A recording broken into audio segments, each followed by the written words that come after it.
Hey everyone, hope you all are having a fun time preparing for the exam, and if you're not having and you're struggling on how to study, then this video is for you.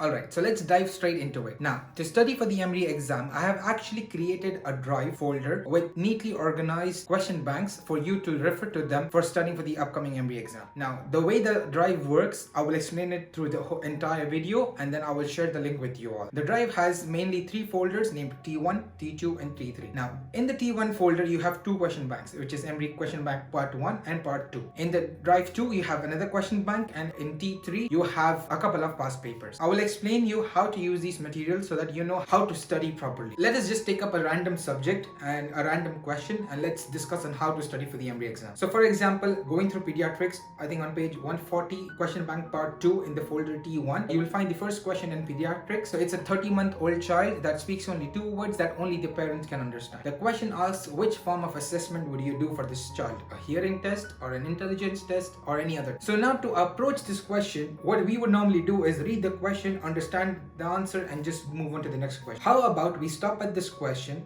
read the question in detail and understand what this question is asking us. In this scenario, the question is asking us about the development milestones in the child. So let us go back to any resource that you're comfortable with. Medical school textbooks, Oxford handbooks, USMLE Step 2 CK books, your medical school lectures, anything that you're comfortable with. Let's go back to pediatrics. Let's go to growth and development and go through this topic. So if I go to development milestones in children, I would actually be covering fine motor, gross motor, language, and personal and social adaptive skills that the child must be developed at a certain age. Now, once I know about these things, I will be able to answer this question with ease. Now, the advantage in doing this is you have read the question, you have understood the question, you have gone through the reference material yourself, and you have learned the topic. Say, for example, this question does not get repeated in the exam, but a similar question from this group or from this lecture or from this paragraph comes in the exam, you will be able to answer it. Coming over, in the second folder T2, you have a file with past papers from many years back. So these questions can also help you when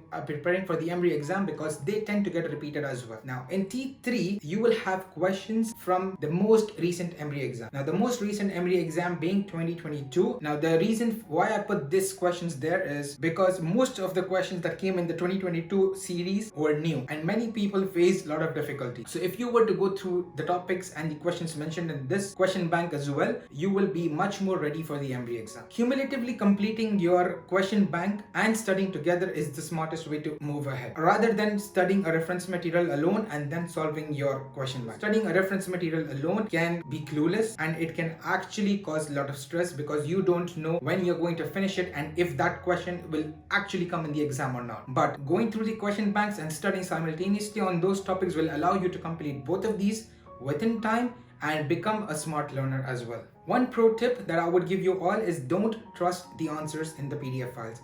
However, the PDF files have been answered by students who have scored really high marks in EMREE, but there were a certain percentage of questions that they also made wrong. So you don't know which answer that they made has actually turned out to be wrong. But what you could actually do is read the question, read the reference material, find the answer on your own and register that in your mind, because you do not want to panic in the exam hall when you have answered the same answer as in the question bank and you come out stressing that if I actually studied this topic, I would have got this question wrong if the question bank answered it incorrect. Okay, now since this is clear on how to study, let me just enlighten you on a few things that you need to know about the EMREE exam. First, EMREE is a multiple choice question MCQ based examination. So this will involve more recall based questions. So you need to know your concept thoroughly when you're answering the questions. For example, be it statistics formulae, burns formulas on how to calculate the percentage area of burns, neonates percentage of doses on how much you should give to each child. So you need to know about these things clearly. Once you go to the question bank, you will understand what type of calculations they can ask you in the exam. Second, these EMREE scores are actually keenly looked upon before scheduling your specialty interviews. There is no set score that is deemed really good for the specialty interviews, but any score more than 80 to 85% is actually a very good score. Candidates scoring 80 to 85% and above have got interviews in the specialties of their choice. However, candidates who scored below 80 also got interviews in the specialties of their choice, but it's always a risky game there. However, the cutoff for each department would vary depending upon the program directors, depending on the number of students applying into that program. So it's all a luck game when it comes to how much you have scored and how much the others have scored. Third, there is no good time for giving the exam. Do not be pressurized by people telling you blah blah or blah blah exam date is good enough for you, or write your exam in this month or write your exam in that month. No. Write the exam when you feel you're ready for it, because you never know what kind of paper is going to come in that exam.